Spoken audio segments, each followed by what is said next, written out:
We are moving on to Psalm 19. This is just a beautiful one. I'm not even sure we're going to be able to do it justice in the short time we have, but let's just jump right in. The heavens declare the glory of God. The skies proclaim the work of his hands. Day after day they pour forth speech. Night after night they reveal knowledge. They have no speech, they use no words, no sound is heard from them, yet their voice goes out to all the earth, their words to the ends of the world. In the heavens God has pitched a tent for the sun. It is like a bridegroom coming out of his chamber, like a champion rejoicing to run his course. It rises at one end of the heavens and makes its circuit to the other. Nothing is deprived of its warmth. So there's more to it, and we'll get into it. But let's just pause for a little bit just right now, talking about the heavens declaring the glory of God. And let's just meditate on that fact of God's glory, how every beautiful sunset, every beautiful starry sky or meteor shower, or maybe you live in a place where you can see the northern lights, these are all meant to point us to God.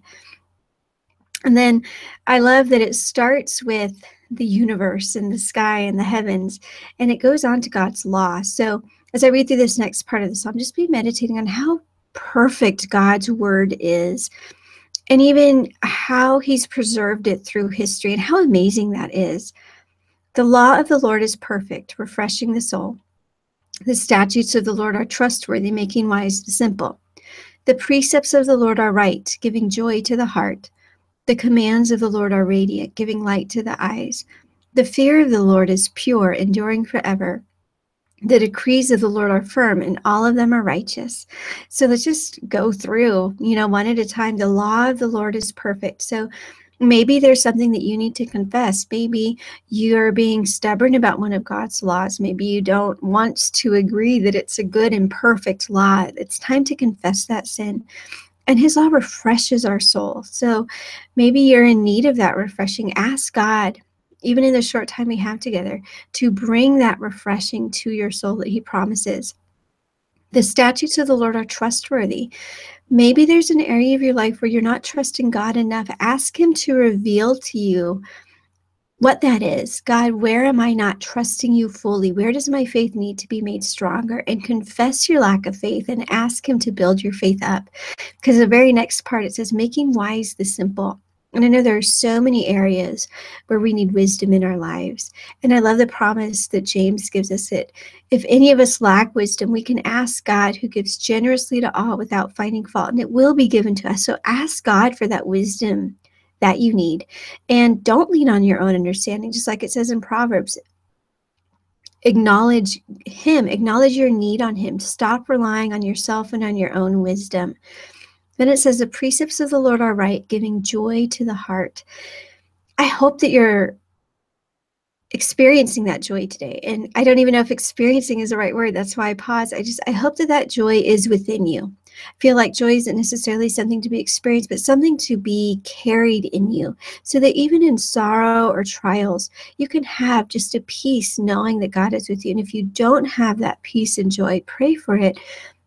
And if you know people who are suffering or grieving right now, pray that God would fill them with that joy. Not that they could be happy and smiley, but so that they would know that peace that transcends understanding that God has promised to us. The commands of the Lord are radiant, giving light to the eyes. This is another kind of going along with wisdom. There are times where we need to have our eyes opened to what God wants us to do. And there are times we need our eyes open just to who God is. So be praying, God, where do you want me to see you more? Like, what part of my life do I need to have my eyes open more? Maybe it's a matter of wisdom or discernment and knowing his will, or maybe it's just a matter of seeing him for who he is, or maybe seeing the way he's working in a particular situation. The fear of the Lord is pure, enduring forever. It's okay to meditate on the fear of God. I feel like we like to think of him as, our papa, and which he is, but there should be a fear too and a reverence of God. Be praying through that so that we don't lose sight of the fear of the Lord. Last, it says the decrees of the Lord are firm and all of them are righteous. I like that idea. God's word is firm. It cannot be changed. And that's another great concept to be meditating on today. And ask God, what What command of yours do I need to be focusing on more? Make that the focus of your confession and your prayers, and we'll see you next time.